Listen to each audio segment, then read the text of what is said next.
Bonsoir, bonsoir na bandeko nyonso oyo bazali kolanda ngai lelo. Lelo oyo nakolobela mwa rappel ya muke na ba événement nyonso oyo ezali kosalema. Bandeko na ngai bolanda nga malamu. Nayebi ke mingi balandaka na bango te, ba préféraka kofinga parce que ezali baposa na bango. Mais ba oyo bazana matoi penza oyo elandaka makambo, ba oyo bazali na boyebi oyo ba comprenaka, bo comprendre nga malamu. Bandeko, nalobeli mwa mingi makambo oyo etali conflit oyo. Je me souviens kala déjà na parlaki si conflit ya bandeko oyo ezali na Hollande, soki ndeko Geni soki na Makonda. Nasalaka video moko nalobaka ke kala te Angolais akolakisa oyo azali. Moto na moto a interprété yango na ndenge na ye. Mais nalobaka likambo ya motuya ke kala te Angola akolakisa kanda na ye pe akolakisa penza oyo ye azali. Lelo oyo président ya Angola Ezaki dos Santos aza sous président te. Ekomi João Gonçalves Lourenço. Lourenço lelo ye pe azali kaka Angolais. J'espère que na ba conflit oyo ya biso ya Mageni na Makonda ye azala te. Mais lelo oyo ba loi oyo ye azali kozwa ezali ba loi moko angolaise. Et tout un gouvernement angolais. Non, c'est un rappel. Dans le bac, on a bino que likambe kukuye entre Angolais na Congolais et Angolais à agir. Yango na lobaki ke kalate Angola ko lakisa bino. Pour nazali Angolais, nazalaka na ba Angolais. Angolais oyo albaka portugais na oyo albaka lingala. Donc Angolais ni souvent nazalaka na bango. Nayebi ki ye Angolais parce que naza Angolais. Nazala na armée nakenda bisika ebele oyo etali Angola. Donc nayebi kati ya Angola. Yango wana naza komeka kolimbolela bino na tirer attention ya bandeko. Bandeko na ngai nyonso na loba ezala na tina te. Lelo oyo kutu na moni bamusu bazali kofinga mi na sali mo ba intervention ya radio Mikolo eleki les 2 jours passés na ndeko oyo DSV. Apesa nga chance wana na loba na meki koloba ba point moko ezalaki important. Ndeko kutu alobi na ngai kutu ke non ba zwi ba coup de fil et ba ndeko musu ba Congolais ba yebisi ke non ngai kutu na finga pe ba Congolais. Donc ndenge na limbola makambo na finga ba Congolais. Mais bandeko oyo na lobaka ezaka ya solo. Biso ba Congo to lobi kaka moto oyo alingaka yo akopesa yo toli. Oyo alingaka ne yo te akopesa yo toli te. Na balongo ndenge mosusu oyo apesaka yo toli elakisi kalingaka yo. Bandeko wana na lobaka eleka deja kala lelo bato mosusu baza kofingila ngai yango parce que bateli ba video yango sikoyo. Mais les vidéos ça date déjà vidéo wana. Peut-être année wana kuna antérieure dans se souvenir souté. Eza ya kala. Bandeko na ko rappeler peuple congolais na ko parler sur ba fact moko boye. Na parler sur leki na ngai ya mwasi na moni ba mosusu ba finginga susu ba parler ning sur haine. Ndeko bandeko nanga tangu Tshombe akomaka premier ministre na Congo. Tshombe abenganaka ba Congolais ya Brazza. Tangu ye akomaka premier ministre on a session katangez ba nommé premier ministre abenganaka ba Congolais à Brazza. À cette époque, Angolais pe asalaka déjà na Congo. Tango Congolais à Brazza aiko silika. Abengani Congolais ya Kinshasa. Congolais à Brazza comme mutu mabe. Mais tango Tshombe abenganaka Congolais à Brazza. Ezalaki malamu. Na fingite na pisika na parega sur fact. Congolais oya Kinshasa zaki mutu malamu ako bengani ya Brazza. Ya Brazza tanga bengani batu mabe balesaka bango soki ndenge nini. D'accord. Bandeko na rappelaka bino na 2012 si on a une bonne mémoire. Congolais ba benganaka bango babimisaka bango na Kabinda. Tant babimisi Congolais na Kabinda parce que bazali kuna illégal kosala makambo ebele ya mabe, Angolais abimisi bango. Abomaka bango te akangi ba irrégulier abimisi bango. Ba régulier batikala na bango. Congolais wana azonga na ba Congo ko banda Mwanda Matadi ti songo bakanga ba Angolais basana siza na lukala o batanga kuna babotama kuna bapara na bango baya avant l'indépendance ya Angola. À cette époque Raye Mukongo baye bakoli kuna batanga kuna de son Congolais na réalité parce que baba kizombo ti bango mnoko ya ba Congo ya ba Congo bana bakanga bango bazongisa bango. Ti gouvernement angolais tomboka tina bambongo ki bangoli ba se recenser basa recensement bangolais ba tina bango ba camion bambongo bamsu bazonga na bango pona kanda bana. Bandeko na ngai na 75 tant ka angolais comme indépendant bangolais baselaki babenga na bango bango moko déjà bakanga to bango bazonga donc baselaka kuma indépendant bazonga bangolais bazonga na bango. Ndeko na ngai likambo wana donc bandako nakotanga na bakombo mabota te oyo babota bango lupango parce que boya kofinga ngai lisusu poli kolona yango mais na rappelé biloko yango. Donc angolais wana botama basala 60 ans kuna ba Congolais baye babotoli bango lupango babengani bango na ndako bapongi bateka yango na gouvernement Congolais bateka yango bandako musu itikala vidi tilelo bato bakota kuna sute. Congolais alobele yango te mais Congolais salaki malamu basalaki bango bien ngape ndenge na lobi yango boye niama ozoya na ma haine oza kokabla peuple congolais na sengi loka merci ndenge na rappelé yango susu mais nasali bino merci ndenge bokofinga. Angolais aloba na ye likambo te mais na bitema na bango likambo wana eza na yango mais baza moke de ba peuple congolais bon. Ndeko na ngai pasteur moko na lobito aza moko atanga ana mayele aza pasteur peuple na ye oyo Rwanda occupé bata déjà sauvé donc tina asala l'église kuna bana ko prêcher bango eza nango te a préféré akende na lobito kuna nde azomona bandundu akoko bongo na ndundu azongisi mwindu kindundu elongwe maza pasteur ape mtumo atanga pana mayele asala l'église na lobito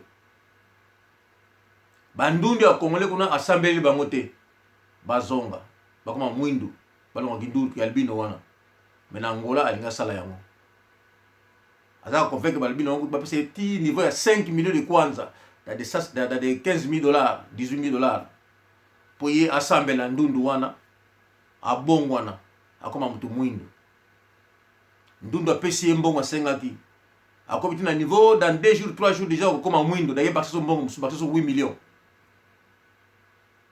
nyonso wana Congolais amoni kaka keno Angolais aza zoba akosala Angolais bongo na mboka na ye lokola na loblaki bandeko na ngai donc ona lobaka ezali kanda ya ndeko na nga bon na lobeli ya pasteur ya ndundu alanga bongo na ndundu comme ça ye mwindu na yebite soki pe na lobeli kanda ya pasteur ya ndundu na yebite moko parce que bakangaki ba l'action de la télévision Angola nazo bunda na malembe ba mikolo ko ya ba programme na kozala soki na lobeli likambo na tiela ba fact nango donc na tiela ba vidéo botali na lobeli yango et puis na tiela ba vidéo zeki ba manque ba moyens zala ki mais avec le temps to so bongama to senga pe ba aide ba ninga mususu ba ngolé oyo amoni ki ba ko salisa vraiment besoin na numéro na ngai bo sungaka donc financièrement tout son matériel tout ça na ba possibilité tu as ba preuve belé siko donc tant to zoloba ba fact wana tu as ba preuve nango to faire comprendre batu oyo parce na moi retard ya connaissance oyo nyos na lobaka ya solo les kama likuté za la raté bakanga nganga moko na suna sidi kuna Angola kaka nganga wana asa na nguma na ye na mutu na ye ya mutu déjà kata na ba misiki na ye nganga wana asunga ba congolais o bazana Angola asala bango kisi comme ça ta mazo monter ba coup baso ka inaperçu to batala facilité ko neutraliser so yena ndako ko ndako na bino basali ba prière ba neutraliser bino surtout bolala ki soki ndenge nini ba koti ba yibi to soki ba yibi ba bimi ba ko kanga bango te donc nganga wana ye ba kisi ya otela na Congo aye na Angola pour asalaka ezaki na télévision Angola la kisi yango ba bengisi ba soba na ba village wana ba ya po ba ngopela ba kisi na bango bazana yango bakanga esprit wana ya Congolais wana ya kinanguma na ye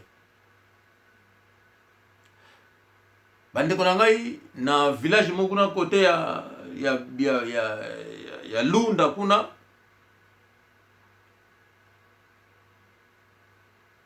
village moko za kuna ba autochtone bazaka soute donc ba congolais ba okipa village wana donc village bana fin fond kuna ya Lunda congolais mo ko do ya angolais mo za soute congolais okipa yango ba kuma niveau ça va effort que non ba mindelo ba yekuna bana ko exploiter ba bloc ba na besoin bomoni armée angolaise ke na Lunda e kangi bikolo ebele mais kaka congolais abimi atomboki conflit ya kofingana eye explique bomoni yango bino moko bande konanga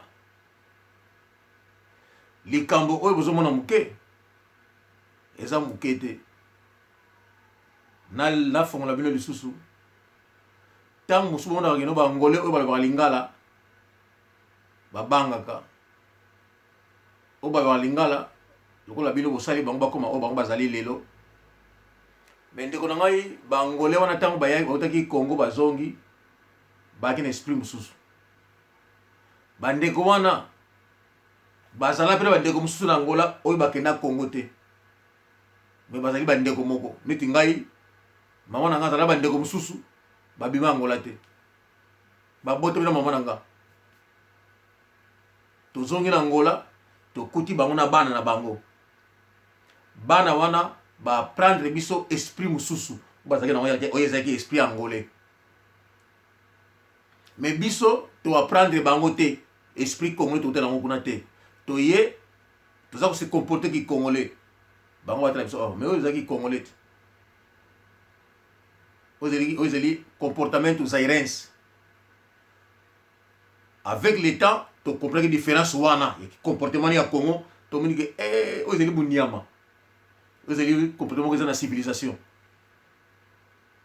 Donc comme on biso angolais. On est tika bizale lwana. Oya kedeki na armée ayekoli mingi. On a changer, on comme na esprit angolais, esprit militaire. Que soki likambo ezali ozi mundo ki pa obeti mutu. Pour des autres on est longo. Ndeko na ngai boza komona bangolais oyo ya lingala baza kosilika so baza kosilika ezali ki esprit angolais kati na bango esprit congolais ezali te soko yo tango to baliki mete biso to kolseki bino yo zo parler ki congolais na yo azomona yango te parce que ayebi yango du fait que assez à comparer yango na esprit angolais amona buzo wana longola yango atikali na esprit angolais ndeko na ngai ba angolais oyo tokuta to ekate na bandeko oyo ya biso parce que bandeko na biso bakola na ba angolais wana ozeli ekolo mususu mazali angolais esprit na bazana yango ba comprendre que non ba oyo bandeko na biso batala tokola na ye oyo ndeko na ye abimaki azongi bango pe bazana bandeko mususu oyo babimaki bakena ba Portugal bakena ba Zambie bazonga bandeko na ngai tozana ba angolais belé bakola na Zambie bakola na Congo Brazzaville bakola na Namibie bazonga bangolais wana bafingaka bango te basalaka te oyo bayika pa bauta kaka angolais oyo to kaka congolais ayaka na Angola asala makambo ya ndenge na bango mais na Angola Zambie ayate asala ki congolais congolais ya Brazza ayate na Angola asala ki congolais kisasa to Namibie ayate asala ki congolais kaka congolais.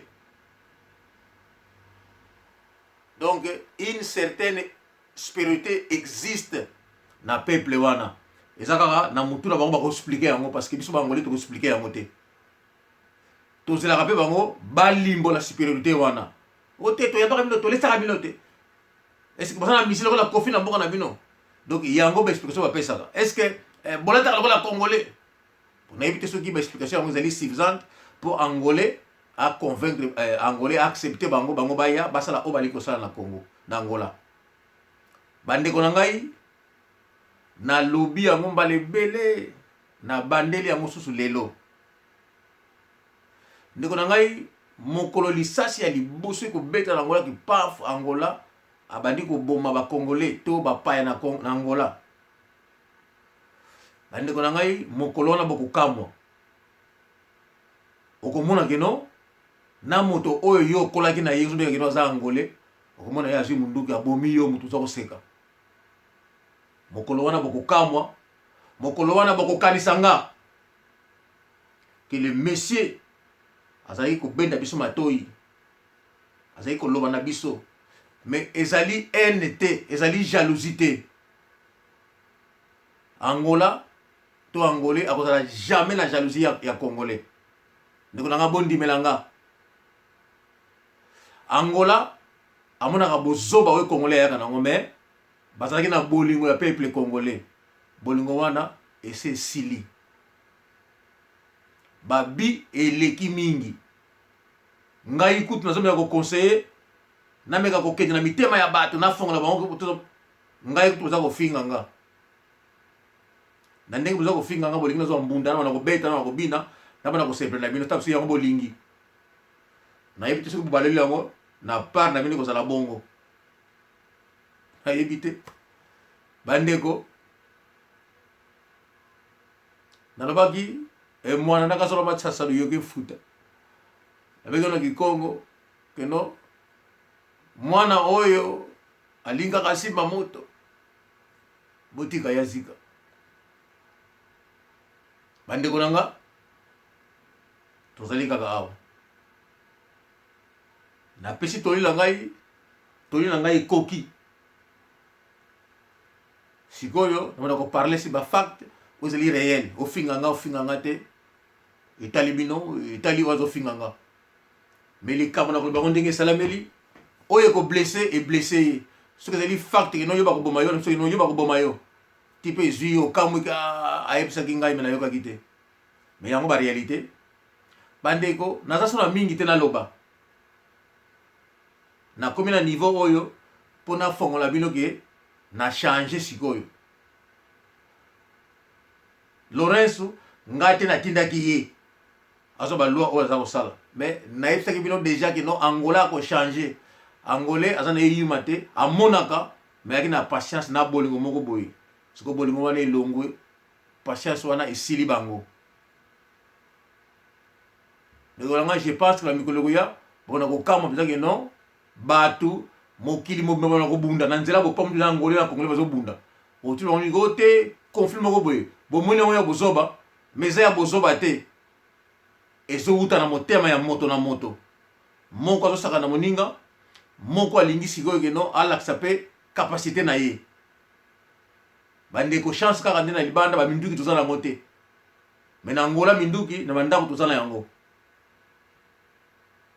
to bandeko na ngai bokokama mpenza ke no moto mosusu abimaki bopa kuna bazala komio kuna bazala soki otali le congolais abeti bango krrr azwi minduki nazwi na ndako moto mpe alobi te gouvernement mpe alobi te